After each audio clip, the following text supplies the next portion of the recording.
ദാസനായിട്ടുള്ള ഞാൻ അങ്ങയുടെ ഗൃഹങ്ങളെ എല്ലാം, അങ്ങയുടെ ഗൃഹം എന്ന് പറഞ്ഞു കഴിഞ്ഞാൽ ഈ ലോകം മുഴുവൻ തന്നെ ഭഗവാന്റെ ഗൃഹമാണ് അല്ലേ. ഇനി അതല്ല ക്ഷേത്രം എന്നുള്ള അർത്ഥം വേണമെങ്കിൽ അങ്ങനെ എടുക്കാം. എന്തായാലും പറയുകയാണ്, ആ ഗൃഹങ്ങളൊക്കെ അടിച്ചു വാരി വൃത്തിയാക്കുക എന്നുള്ള ഭാവത്തിൽ ഞാൻ അങ്ങയെ സേവിക്കാൻ ആഗ്രഹിക്കുകയാണ്. അപ്പം ഇത് പറയുമ്പോൾ ചൂലെടുത്തിട്ട് അടിച്ചു വാരുക എന്നാണോ പറഞ്ഞത്? വാച്യാർത്ഥമായിട്ട് എടുക്കാം, യാതൊരു വിരോധവും ഇല്ല അല്ലേ. അംബരീഷന്റെ കഥയൊക്കെ നമ്മൾ കേട്ടിട്ടില്ലേ? മഹാരാജാവായിരുന്നു എന്നുണ്ടെങ്കിലും ഭഗവത് ക്ഷേത്രങ്ങളിൽ പോയിട്ട് അവിടെ അടിച്ചു വാരുക, വൃത്തിയാക്കുക, ഇങ്ങനെ മറ്റുള്ള ആ ആൾക്കാരെ പോലെ ഭഗവാനെ സേവിക്കാൻ തൽപരനായിട്ടുള്ള രാജാവായിരുന്നു, ഭക്തനായിരുന്നു അംബരീഷൻ. അപ്പോൾ ആ വാച്യാർത്ഥം എടുക്കാം.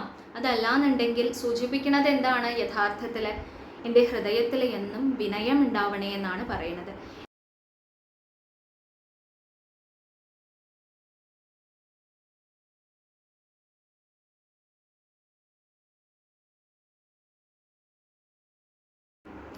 ഹരേ കൃഷ്ണ. എല്ലാ സജ്ജനങ്ങൾക്കും നമസ്കാരം. ഇന്ന് നമ്മൾ നാരായണീയത്തിലെ 94ാമത്തെ ദശകത്തിലേക്ക് പ്രവേശിക്കുകയാണ്. തത്വജ്ഞാനോൽപ്പത്തി എന്നുള്ള ഈ ഭാഗം ഭഗവാന്റെ പാദത്തിൽ ഭംഗിയായി സമർപ്പിക്കാൻ എല്ലാ സജ്ജനങ്ങളും അനുഗ്രഹിക്കണമെന്ന് പ്രാർത്ഥിച്ചുകൊണ്ട് ആരംഭിക്കും. അഖിലാനപരാധാന്മേ ക്ഷമസ്വ കരുണാനിധേ പ്രസീദ മദ്ഗുരുനാഥ ജനകായ നമോ നമ.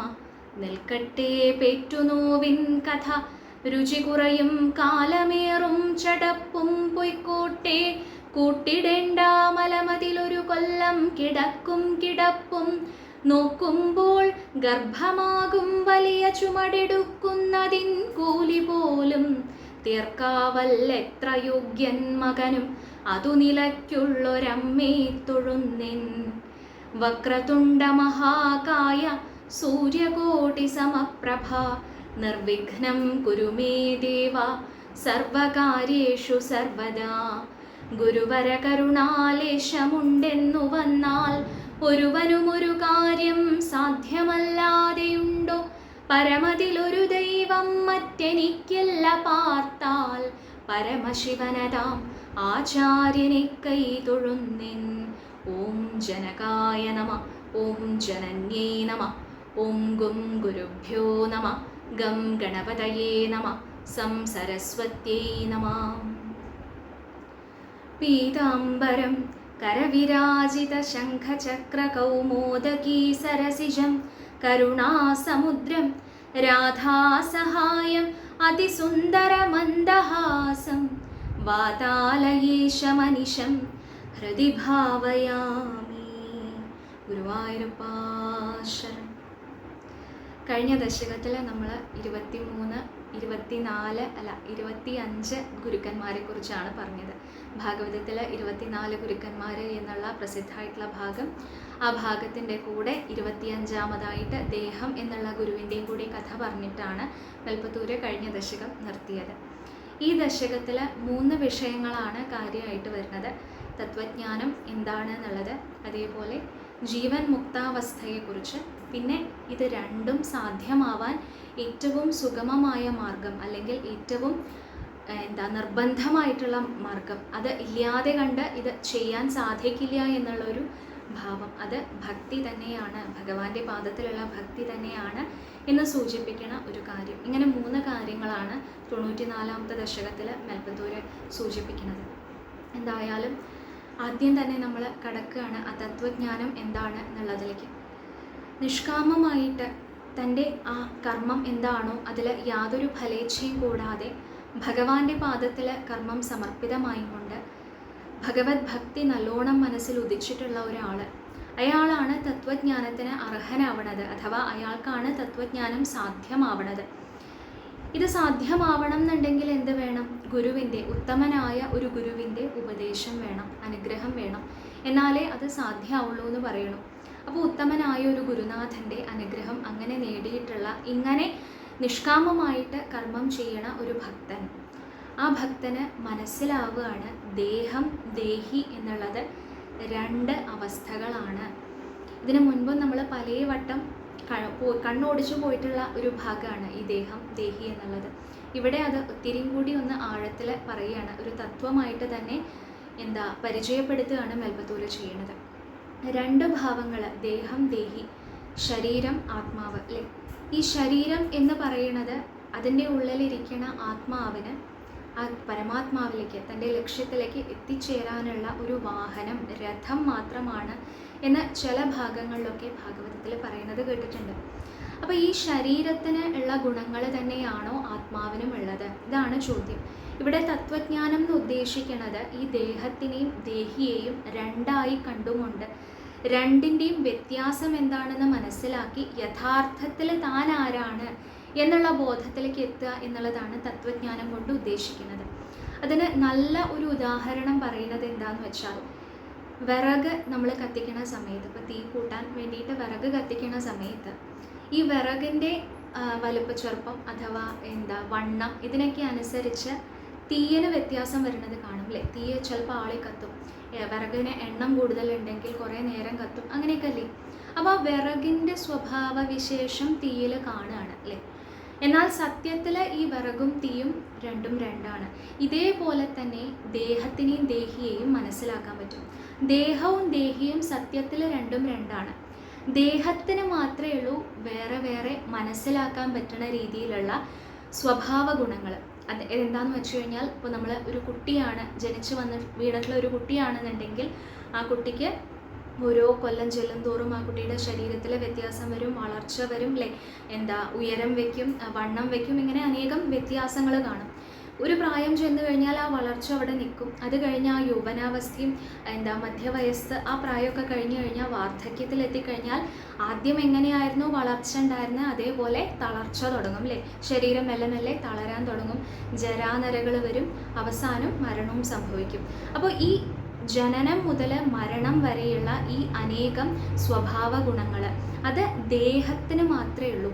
അതിൻ്റെ ഉള്ളിലിരിക്കുന്ന ദേഹിയെ ഇത് ബാധിക്കണില്ല. അത് കാരണമാണ് പറയുന്നത്, ദേഹിക്ക്, ആത്മാവിന് ജനനവും ഇല്ല മരണവും ഇല്ല. താൻ ദേഹമാണ് എന്ന് ചിന്തിക്കുമ്പോൾ ആ നശിക്കണ ആ സാധനത്തിനെ കുറിച്ച് ഓർത്തിട്ട് നമുക്ക് വ്യാകുലത ഉണ്ടാവണം. താൻ ദേഹിയാണ് എന്ന് മനസ്സിലാക്കുമ്പോൾ ദേഹിക്ക്, ആത്മാവിന് നാശമില്ല എന്നുള്ള ബോധം വരുന്ന സമയത്ത് തന്നെക്കുറിച്ചുള്ള ഈ വ്യാകുലത അവിടെ ഇല്ലാണ്ടാവുകയാണ് ചെയ്യുന്നത്.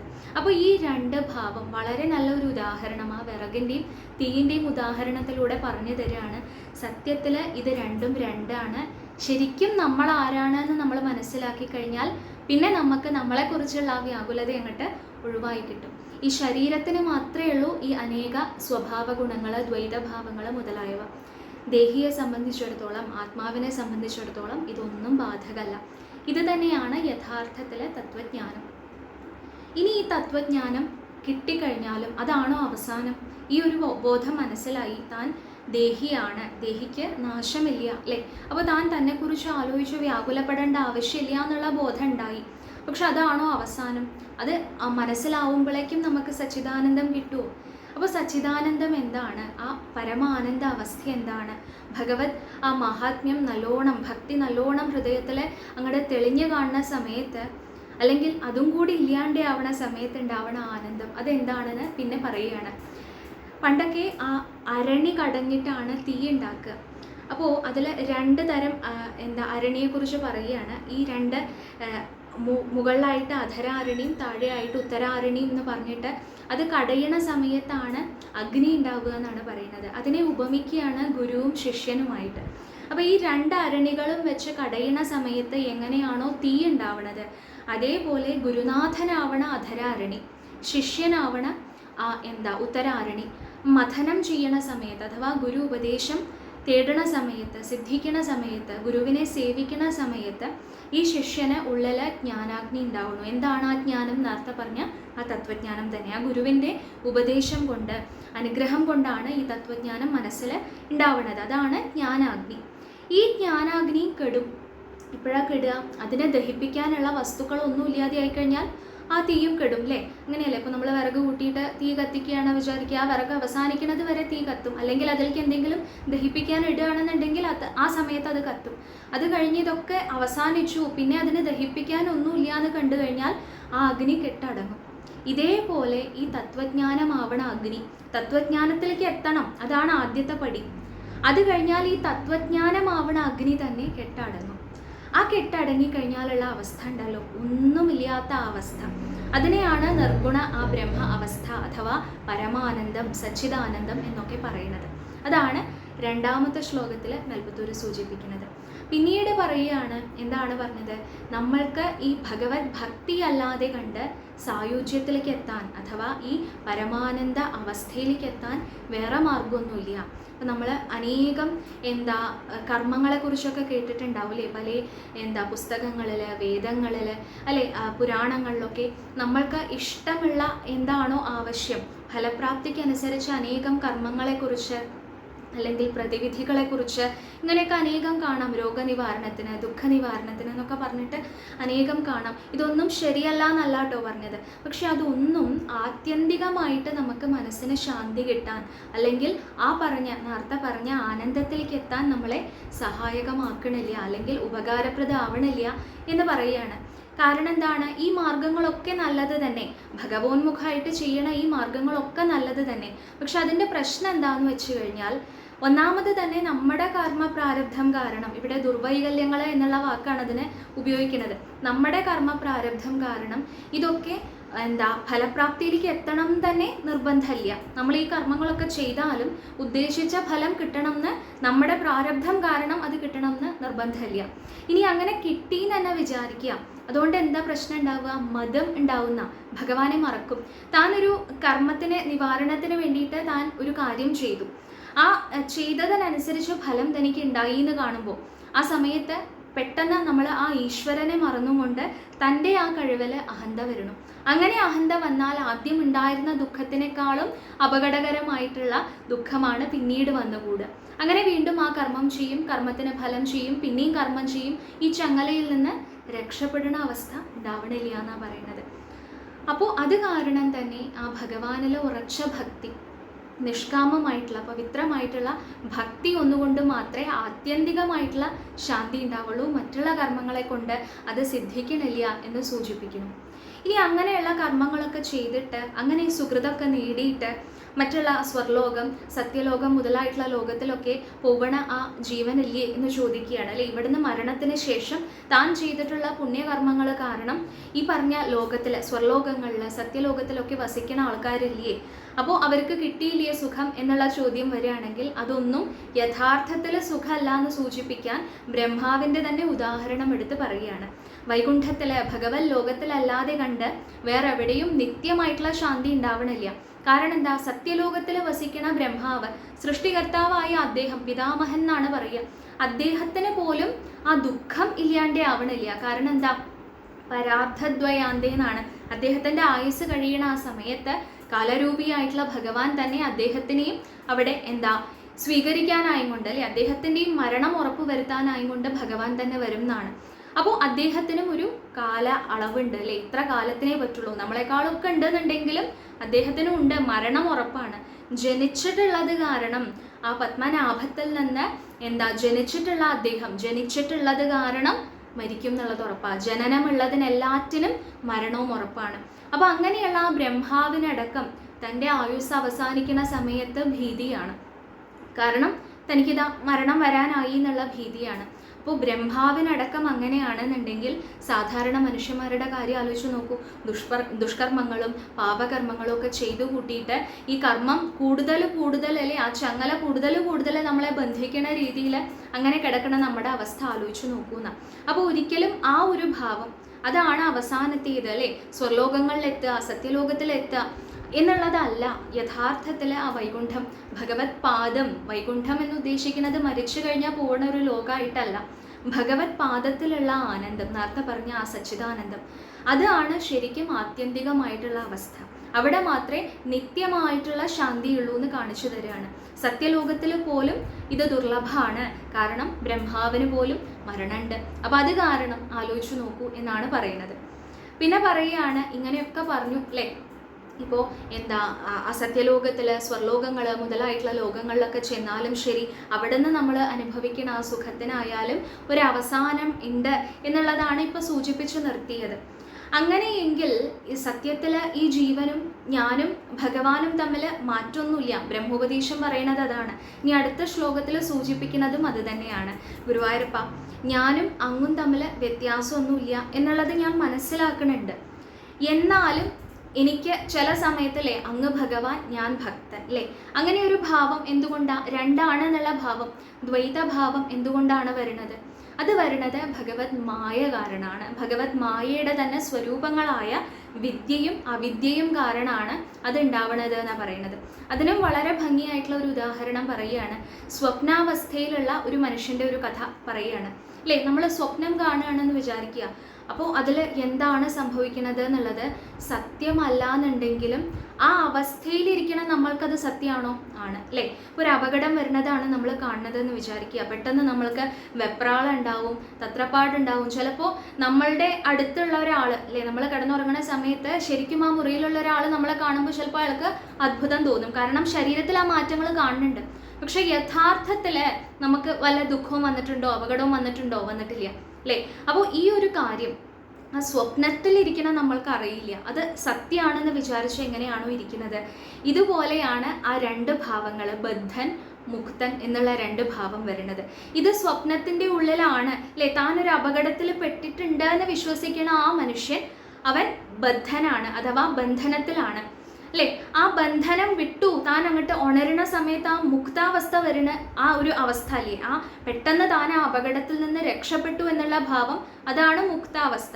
സത്യത്തിൽ ഇത് രണ്ടും ഉണ്ടായിട്ടില്ല, ബദ്ധാവസ്ഥ ഉണ്ടായിട്ടില്ല, മുക്താവസ്ഥ ഉണ്ടായിട്ടില്ല. കാരണം ശരിക്കും ആൾക്ക് എന്തെങ്കിലും അപകടം പറ്റിയിട്ടുണ്ടോ? പറ്റിയിട്ടില്ല അല്ലേ. അപ്പൊ ഇത് മനസ്സിലാക്കണത് ആരാണ്? ഉണർന്നിരിക്കുന്ന ആളാണ്. അയാൾ എണീറ്റ് വന്നു, മുഖമൊക്കെ കഴുകി വന്നിരിക്കുന്ന സമയത്ത് അയാൾക്ക് ആ സ്വപ്നത്തിൽ ഉണ്ടായിരുന്ന അപകടം പിന്നെ അയാൾ അലട്ടുമോ? ഇല്ല അല്ലേ. അയാൾക്ക് ബോധ്യം വന്നിരിക്കുന്നു അതൊരു സ്വപ്നമായിരുന്നു, അത് സത്യമായിരുന്നില്ല എന്നുള്ള ബോധ്യം വന്നിട്ടുണ്ട് എന്നാണ് പറയുന്നത്. അപ്പോൾ അങ്ങനെയുള്ള ഒരാൾക്ക് അത് ബാധിക്കാത്തതുപോലെ അതാണ് മുക്താവസ്ഥ, അഥവാ ജീവൻ മുക്തനായിട്ടുള്ള ഒരാൾക്ക് അങ്ങനെയാണ് ബോധം ഉണ്ടാവുക.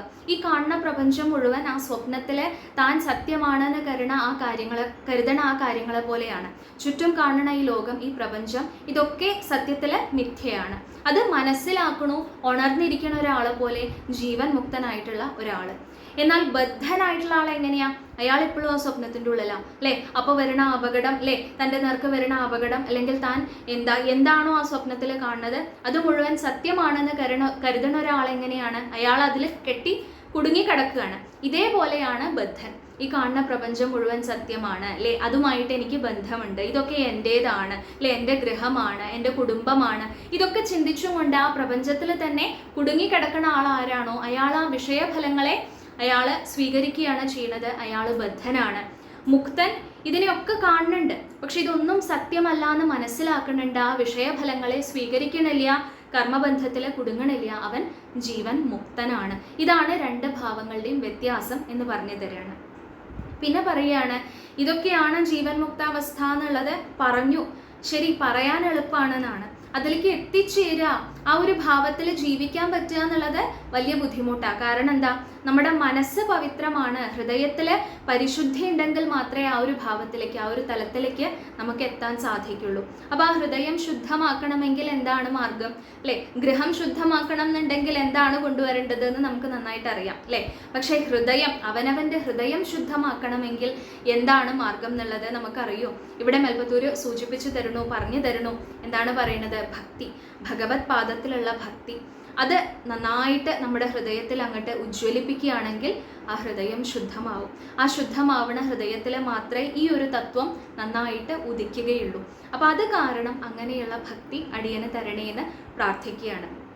ഭക്തി ഇല്ലാതെ കണ്ട് മറ്റുള്ള ഈ വൈദിക അല്ലെങ്കിൽ പൗരാണിക വിഷയങ്ങളിലൊക്കെ നല്ലോണം ജ്ഞാനമുണ്ടായിട്ടും യാതൊരു കാര്യമില്ല എന്ന് മെൽപ്പത്തൂര് അടുത്ത ശ്ലോകത്തിൽ പറയുകയാണ് അല്ലേ. അനേകം ആൾക്കാരുണ്ട്, അവർക്ക് വേദങ്ങളെക്കുറിച്ചും ഉപനിഷത്തുകളെക്കുറിച്ചും പുരാണങ്ങളെക്കുറിച്ചും തത്വങ്ങളെക്കുറിച്ചും ഒക്കെ നല്ല ബോധ്യമുണ്ട്. പക്ഷെ അവരൊക്കെ അത് അവനവൻ്റെ ലാഭത്തിനായും കൊണ്ട്, അല്ലെങ്കിൽ ഈ അറിവുണ്ടായിട്ടും അതിലൂടെ ഭഗവാനെ സേവിക്കാനുള്ള ഒരു മാർഗം കണ്ടെത്താതിരിക്കുന്ന സമയത്ത് യഥാർത്ഥത്തിൽ ആ അറിവ് നിഷ്ഫലമായിട്ട് പോവുക ഉണ്ടാവുകയാണ് ചെയ്യുന്നത്. ഭക്തി ഉണ്ടാവുമ്പോൾ എന്താ വ്യത്യാസം? ഈ അറിവ് ഇല്ലാന്നുണ്ടെങ്കിൽ പോലും, ഇതിന് ഈ ദശകത്തിന്റെ അവസാനത്തിൽ പറയും അതെന്തുകൊണ്ടാണെന്നുള്ളത്. ഈ ഒരു അറിവ് ഇല്ലാന്നുണ്ടെങ്കിൽ പോലും ആ ഭക്തി നല്ലോണം ഹൃദയത്തിൽ തിളങ്ങണുണ്ടെന്നുണ്ടെങ്കിൽ അവൻ ആ നേരത്തെ പറഞ്ഞിട്ടുള്ള ആ ജീവൻ മുക്താവസ്ഥ അല്ലെങ്കിൽ സച്ചിദാനന്ദ ആ തത്വത്തിലേക്ക്, ആ ബോധത്തിലേക്ക് അവൻ ഉയരുകയാണ് ചെയ്യുന്നത്.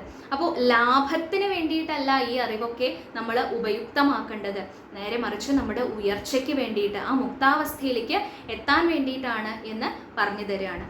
പിന്നെ പറയാണ്, ഗുരുവായൂരപ്പ എനിക്ക് അങ്ങയെക്കുറിച്ച് യാതൊന്നും അറിയില്ല എന്നാണ് മേൽപ്പത്തൂർ പറയുന്നത്. 93 ദശകങ്ങളിലായിട്ട് ഭഗവാന്റെ കഥകളും മഹാത്മ്യവും ഒക്കെ എടുത്ത് പറഞ്ഞിട്ടുള്ള ഈ മേൽപ്പത്തൂര് ഇപ്പോൾ പറയുകയാണ്, ഗുരുവായൂരപ്പ അങ്ങയെക്കുറിച്ച് എനിക്ക് യാതൊരു ബോധ്യവും ഇല്ല എന്നാ. അങ്ങയുടെ രൂപത്തിനെ കുറിച്ചോ സ്വരൂപത്തിനെ കുറിച്ചോ മഹാത്മ്യത്തിനെ കുറിച്ചോ അല്ലെ ഒന്നിനെ കുറിച്ചും എനിക്ക് അറിയില്ല. കാരണം അത്ര ഉയർന്ന തലത്തിലാണ് ഭഗവാന്റെ മായ കിടക്കുന്നത്. നമുക്കൊന്നും അതിൻ്റെ ആഴം മനസ്സിലാക്കാൻ സാധിക്കില്ല എന്ന് പറയുകയാണ്. ഇനി അത് മനസ്സിലാക്കാൻ പറ്റണില്ല, ഭഗവാനെ എനിക്ക് മനസ്സിലാക്കാൻ പറ്റണില്ല എന്ന് പറഞ്ഞിട്ട് അതുകൊണ്ട് ഞാൻ അങ്ങയെ സേവിക്കണില്ല ഞാൻ ഭഗവാനെ, എനിക്ക് മനസ്സിലാവണില്ലല്ലോ. അപ്പോൾ മനസ്സിലാവാത്ത ആ അജ്ഞാനം, അതിനെ ഒരു കാരണമായി കണ്ടിട്ട് ഞാൻ ഭഗവത് ഭക്തിയിൽ നിന്ന് വിമുഖനാവാൻ ആഗ്രഹിക്കണില്ല എന്നാ. എനിക്ക് അതൊന്നും മനസ്സിലായില്ല, അങ്ങയുടെ തത്വം മനസ്സിലായിട്ടില്ല എന്നുണ്ടെങ്കിലും അങ്ങയെ അറിയാൻ അല്ലേ, അങ്ങയുടെ പാദത്തിൽ വന്ന് ചേരാൻ വേണ്ടിയിട്ട് എനിക്ക് ആഗ്രഹം ആ ഭക്തി മാത്രമാണ്. വീണ്ടും ഭക്തിയെക്കുറിച്ച് തന്നെയാണ് പറയുന്നത്. ഇനി ഈ ഭക്തി വേണം എന്നുണ്ടെങ്കിൽ എന്ത് വേണം?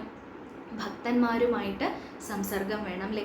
അങ്ങയുടെ ആ കഥകൾ പാടണം, അങ്ങയുടെ കീർത്തനങ്ങൾ പാടണം, അങ്ങയെ മനസ്സിൽ നല്ലോണം കണ്ട് ആസ്വദിക്കണം. അങ്ങനെയുള്ള ഭക്തന്മാരുമായിട്ട് എനിക്ക് സംസർഗം വരണം അല്ലേ. അങ്ങനെയുള്ള ഭക്തന്മാരെ കണ്ടു കഴിഞ്ഞാൽ എനിക്ക് വീണ് നമസ്കരിക്കാൻ സാധിക്കണം. അവരുടെ മുഖത്തിൽ നിന്ന് വരുന്ന കഥകൾ എനിക്ക് കേൾക്കാൻ സാധിക്കണം. അവരുടെ കൂടെ ഇരുന്നിട്ട് ഭഗവത് കീർത്തനങ്ങൾ പാടാൻ സാധിക്കണം. ഇതാണ് എൻ്റെ ആഗ്രഹം. ആ ഒരു രീതിയിൽ എനിക്ക് സാധിച്ചു എന്നുണ്ടെങ്കിൽ എനിക്ക് ഉറപ്പാണ് അങ്ങയുടെ ഭക്തി എൻ്റെ ഹൃദയത്തിൽ വിളങ്ങും. അവരുടെ ആ അനുഗ്രഹം അല്ലെ, അവരുടെ ആ സംസർഗം കൊണ്ട് തന്നെ ആ ഭക്തി എൻ്റെ ഹൃദയത്തിൽ ഉണ്ടാവും എന്നുള്ള കാര്യം എനിക്ക് ഉറപ്പാണ് ഗുരുവായൂരപ്പ. അപ്പം അതാണ് ഞാൻ ആഗ്രഹിക്കുന്നത്. ഭക്തി മാത്രമല്ല, ഭക്തി കിട്ടാൻ ഉറപ്പുള്ള മാർഗം, ആ സജ്ജന സംസർഗം, അതും കൂടി ഞാൻ ആഗ്രഹിക്കുകയാണ് എന്ന് പറയുകയാണ്. പിന്നെ ദാസ്യഭാവത്തിൽ ഭഗവാനോട് അപേക്ഷിക്കുകയാണ്, ഗുരുവായൂരപ്പ അടിയൻ്റെ സകലതും അവിടുത്തെയുടെ പാദത്തിൽ ഞാൻ സമർപ്പിക്കുകയാണ് എന്ന് പറയുകയാണ്. അടിയന് എന്തൊക്കെയുണ്ടോ അത് എല്ലാം അവിടുത്തെയുടെ പാദത്തിൽ ഞാൻ സമർപ്പിക്കുകയാണ്. ഞാൻ അങ്ങയുടെ ദാസനാണ് എന്ന് പറയുകയാണ്. നവധാഭക്തിയിലൊരു ഭാവമാണല്ലേ ദാസ്യം. ഞാൻ അങ്ങയുടെ ദാസനാണ്. അപ്പോൾ ആ ദാസനായിട്ടുള്ള ഞാൻ അങ്ങയുടെ ഗൃഹങ്ങൾ എല്ലാം, അങ്ങയുടെ ഗൃഹം എന്ന് പറഞ്ഞു കഴിഞ്ഞാൽ ഈ ലോകം മുഴുവൻ തന്നെ ഭഗവാന്റെ ഗൃഹമാണ് അല്ലേ. ഇനി അതല്ല ക്ഷേത്രം എന്നുള്ള അർത്ഥം വേണമെങ്കിൽ അങ്ങനെ എടുക്കാം.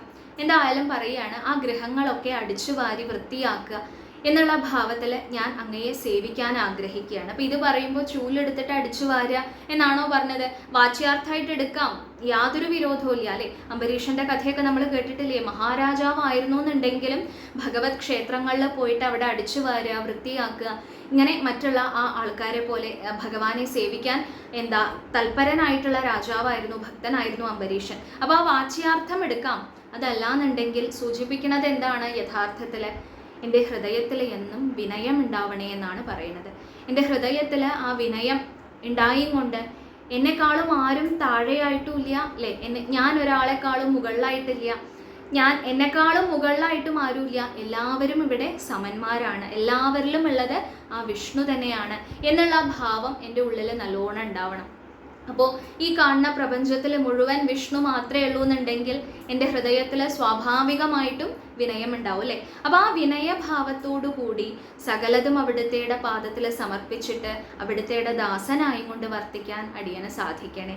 അങ്ങനെ ദാസനായിട്ട് ഞാൻ വർത്തിക്കുന്ന സമയത്ത് അങ്ങയ്ക്ക് വാത്സല്യം തോന്നുകയാണെന്നുണ്ടെങ്കിൽ അല്ലേ, ഇത്ര നന്നായിട്ട് അവൻ എന്നെ സേവിക്കുന്നുണ്ട്, ആരാധിക്കുന്നുണ്ട് അല്ലേ, ദാസ്യഭാവത്തോടു കൂടി എന്നെ സേവിക്കുന്നുണ്ട്, അപ്പോൾ ഇവൻ എന്താണ് ഞാൻ പ്രതിഫലമായിട്ട് കൊടുക്കേണ്ടത് എന്ന് അങ്ങ് ചിന്തിക്കുകയാണെങ്കിൽ, ഫലേച്ഛല്യ എനിക്ക്, എന്നാലും അങ്ങ് അങ്ങനെ ചിന്തിക്കുകയാണെങ്കിൽ ഒരേ ഒരു കാര്യം മാത്രമേ ഞാൻ ആഗ്രഹിക്കുന്നുള്ളൂ, അവിടുത്തെയുടെ ആ ഭക്തി, അവിടുത്തെയുടെ പാദത്തിലെ അചഞ്ചലമായിട്ടുള്ള പ്രേമം, അത് ഒന്ന് മാത്രമേ ഞാൻ ആഗ്രഹിക്കുന്നുള്ളൂ, അതെനിക്ക് അവിടുന്ന് വരദാനമായിട്ട് തരണേ എന്ന് പറയുകയാണ്. അവസാനമായിട്ട് മേൽപ്പത്തൂർ പറയുന്നു, എന്തിനാ ഞാൻ ഇങ്ങനെ ഭക്തി വീണ്ടും വീണ്ടും വീണ്ടും ചോദിക്കുന്നത് അല്ലേ? ഭക്തിയെക്കുറിച്ച് തന്നെയാണ് ഈ ദശകങ്ങളിലൊക്കെ പറയുന്നത് അല്ലേ?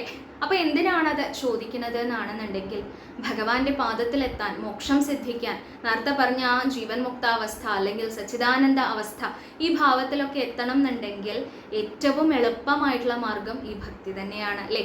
അത് ഒരു ക്വാളിഫിക്കേഷനുമാണ്, ഏറ്റവും സുഗമമായ മാർഗമാണ്, രണ്ടുമാണ് ഭക്തി എന്ന് പറയുകയാണ്. അപ്പോൾ ആ ഭക്തി എന്തുകൊണ്ട്? ഇപ്പോൾ അനേകം മാർഗങ്ങളുണ്ട് ഭഗവാനെ സേവിക്കാൻ. തപസ് ചെയ്യാം, വ്രതം അനുഷ്ഠിക്കാം, അല്ലെങ്കിൽ ഹോമങ്ങൾ ചെയ്യാം, സാഖ്യയോഗം എന്നുള്ള മാർഗത്തിലൂടെ ആവാം. ഗീതയിൽ തന്നെ എത്രയധികം ആ മാർഗങ്ങൾ പറയുന്നുണ്ട് അല്ലേ? പക്ഷെ ഇതൊക്കെ ബുദ്ധിമുട്ടാണെന്നാണ്.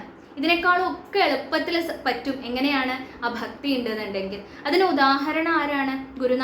ഗുരുനാഥകൾ ആരാണ് ആ ഒരു കാര്യത്തിന്? അത് ആ ഗോപികമാര് തന്നെയല്ലേ ഗുരുവായൂരപ്പ എന്ന് പറയുകയാണ്. അവർക്ക് അറിവുണ്ടായിരുന്നില്ല, ജ്ഞാനുണ്ടായിരുന്നില്ല, ഒന്നും ഉണ്ടായിരുന്നില്ല. സാധാരണ ഇടയപ്പെണ്ണുങ്ങളാണ്, ഒരു വിദ്യാഭ്യാസം ഉണ്ടായിരുന്നില്ല. പക്ഷേ ആ ഭഗവാനോടുള്ള അചഞ്ചലമായ പ്രേമം കാരണം ആ യോഗിനികളായിട്ട് മാറിയിട്ടുള്ള ആൾക്കാരാണ്. അത്രയും ഉയർന്ന തലത്തിൽ മഹർഷീശ്വരന്മാര്, ബ്രഹ്മാദി ദേവന്മാരും പോലും ആ നമസ്കരിക്കണ ആ ഒരു ഭാവത്തിലേക്ക് എത്തിച്ചേർന്നു ഈ ഇടയപ്പെണ്ണുങ്ങൾ എന്നുണ്ടെങ്കിൽ, അവർക്ക് ആകെ ഉണ്ടായിരുന്ന ആ ഒരു ക്വാളിഫിക്കേഷൻ എന്ന് പറയുന്നത് ആ ഭക്തി മാത്രമാണ്. അവരോട് ഭഗവാനുള്ളത്ര വാത്സല്യം വേറെ ആരോടും ഇല്ല താനും. അപ്പം അങ്ങനെയുള്ള ആ ഭക്തി, അതിൻ്റെ മഹാത്മ്യം മനസ്സിലാക്കിയും കൊണ്ട് ഞാൻ പറയുകയാണ്, ഗുരുവായൂരപ്പ, ദൃഢമായിട്ടുള്ള ആ ഭക്തി അടിയൻ്റെ ഹൃദയത്തിൽ ഉണ്ടാവണേ, അടിയൻ്റെ രോഗങ്ങളൊക്കെ മാറ്റിത്തരണേ, കന്മഷങ്ങളൊക്കെ മാറ്റിത്തരണേ എന്ന് പ്രാർത്ഥിച്ചുകൊണ്ട് മേൽപ്പത്തൂർ ഈ ദശകം സമർപ്പിക്കുകയാണ്. അപ്പോൾ കാര്യമായിട്ട് വീണ്ടും ഇവിടെ പറയുന്നത് ഭക്തിയുടെ മഹാത്മ്യം തന്നെയാണ്. ജീവൻ മുക്താവസ്ഥ, സച്ചിദാനന്ദ സ്വരൂപം, തത്വജ്ഞാനം എന്നുള്ള ഈ ഭാഗങ്ങളൊക്കെ ഒന്ന് കണ്ണോടിച്ചു. പക്ഷെ അതിലൊക്കെ നിർബന്ധമായിട്ട് വേണ്ടത്, അല്ലെങ്കിൽ എളുപ്പമായിട്ട് ഇതിലൊക്കെ എത്തിച്ചേരാനുള്ള മാർഗമായിട്ട് പറയുന്നത് ആ ഭക്തി തന്നെയാണ് എന്ന് സാരം. എന്തായാലും ഈ ദശകോതെ ഭഗവാന്റെ കാൽക്കൽ സമർപ്പിക്കാം. വളരെ നിഗൂഢമായിട്ടുള്ള ആഴമേറിയിട്ടുള്ള ഭാഗങ്ങളാണ്. ആദ്യമായിട്ടാണ് ഈ ഭാഗങ്ങളെക്കുറിച്ചൊക്കെ പഠിക്കുന്നതും പറയാൻ ആഗ്രഹിക്കുന്നതും. അപ്പോൾ എന്തെങ്കിലും അബദ്ധങ്ങൾ പറ്റിയിട്ടുണ്ടെന്നുണ്ടെങ്കിൽ അറിവുള്ള സജ്ജനങ്ങൾ ഓർക്കണമെന്ന് ഒന്നും കൂടി പ്രാർത്ഥിക്കുകയാണ്. ഓം നമോ ഭഗവതേ വാസുദേവായ. ഓം നമോ നാരായണായ. ശുദ്ധാ നിഷ്കാമധർമ്മൈ പ്രവര ഗുരുഗിരാ തത്സ്വരൂപം പരം തേ ശുദ്ധം ദേഹേന്ദ്രിയാ ദിവ്യഭഗതമഖില വ്യാപ്തമാവേദയന്തേ നാനാത്വസ്ഥൗല്യകാർഷ്യാദിതു ഗുണജവപുഃ സംഗതോऽധ്യാസിതം തേ വഹ്നേർദാരുപ്രഭേദേഷ്വിവ മഹദണുതാദീപ്തദാ ശാന്തദാദി ആചാര്യാഖ്യാധരസ്ഥാരണി സമനുമിള ശിഷ്യരൂപോത്തരാരണ്യാവേദോദ്ഭാസിതേന സ്ഫുടതര പരിബോധാഗ്നിനാ ദഹ്യമാനെ കർമാളി വാസനാ തത്കൃതതനുഭുവന ഭ്രാന്തികാന്താരപൂരേ ദാഹ്യാഭാവേന വിദ്യാശിഖിനി ച വിരതേ ത്വന്മയീ ഖൽവവസ്ഥാ ഏവം ത്വത്പ്രാപ്തിദോന്യോ നഹി ഖലു നിഖില ക്ലേശഹാനേരുപായോ നൈകാന്താത്യന്തികാസ്തേ കൃഷിവദഗത ഷഡ്ഗുണ്യ ഷഡ്കർമ്മയോഗാ ദുർവൈകല്യൈരകല്യാ അപി നിഗമപഥാ തത്ഫലാന്യപ്യവാപ്താ മത്താസ്ത്വാം വിസ്മരന്ത പ്രസജതി പതനേയാന്ത്യനന്ദാൻ വിഷാദാൻ ത്വല്ലോകാദന്യലോകക്വനുഭയരഹിതോ യത്പരാർദ്ധദ്വയാന്തേ ത്വദ്ഭീത സത്യലോകേ അപി ന സുഖവസതി പത്മഭൂപത്മനാഭ ഏവം ഭാവേ ത്വധർമാർജിത ബഹുതമസാം കാ കഥാ നാരകാണാം തന്മേ ത്വം ഛിന്ധി ബന്ധം വരദ കൃപണബന്ധോ കൃപാപൂരസിന്ധോ യാഥാർത്ഥ്യാത്വന്മയസ്യൈവ हि मम न विभो वस्तुतो बन्धमोक्षौ मायाविद्यातनुभ्यां तव तु विरहितो स्वप्नबोधोपमौ तौ बद्धे जीवद्विमुक्तिं गतवति च भिदा तावती तावदेको भुङ्क्ते देहद्रुमस्थो विषयफलरसान्नापरो निर्व्यथात्मा जीवन्मुक्तत्वमेवं विधमिति वचसा किं फलं दूरदूरे तन्नामा शुद्धबुद्धेर्न च लघुमनसा शोधनं भक्तितोऽन्यत् തന്മേ വിഷ്ണു കൃഷിഷ്ഠാസ്ത്വയി കൃത സകല പ്രാർപ്പണം ഭക്തിഭാരം യേന സ്യാം മംഷു കിഞ്ചിത് ഗുരുവചനമിളത്വത്പ്രബോധസ്ത്വദാത്മാ ശബ്ദബ്രഹ്മണ്യബീഹ പ്രയതിതമനസസ്ത്വാം ന ജാനന്തി കേചിത് കഷ്ടം വന്ധ്യശ്രമാസ്തേ ചിരതരമിഹ ഗാം ബിഭ്രതേ നിഷ്പ്രസൂതിം യസ്യാം വിശ്വാഭിരാമാ സകലമലഹരാ ദിവ്യലീലാവതാരാ സച്ചിത് സാന്ദ്രം ച രൂപം തവന നിഗദിതം താം ന വാചം ഭ്രിയാസം യോ യാവാൻ യാവദേകോ ത്വമിതി കിമപി നൈവാവഗച്ഛാമി ഭൂമൻ ഏവം ചാനന്യഭാവസ്ത്വതനുഭജനമേവാദ്രിയേ ചൈദ്യവൈരിൻ ത്വല്ലിംഗാനാം ത്വദംഘ്രിപ്രിയജനസദസാം ദർശനസ്പർശനാദി ഭൂയാന്മേ ത്വത്പ്രപൂജാനതിനുതി ഗുണകർമാനുകീർത്യാദരോപി യദ്യല്ലഭ്യേത തത്തത്തവ സമുപഹൃതം ദേവദാസോऽസ്മി തേഹം त्वद्गेहोन्मार्जनाद्यं भवतु मम मुहुः कर्म निर्मायमेव सूर्याग्निब्राह्मणात्मादिषु लसितचतुर्बाहुमाराधये त्वां त्वत्प्रेमार्द्रत्वरूपो मम सततमभिष्यन्दतां भक्तियोग ऐक्यं ते दानहोमव्रतनियमतपः साङ्ख्ययोगैर्दुरापं त्वत्सङ्गेनैव गोप्य किल सुकृतितमा प्रापुरानन्दसान्द्रं भक्तेष्वन्येषु भूयस्वपि बहुमनुषे भक्तिमेव त्वमासां तन्मे त्वद्भक्तिमेव द्रढय हरगदान् कृष्ण वातालयेश गुरुवायूरप्पा शरणम्.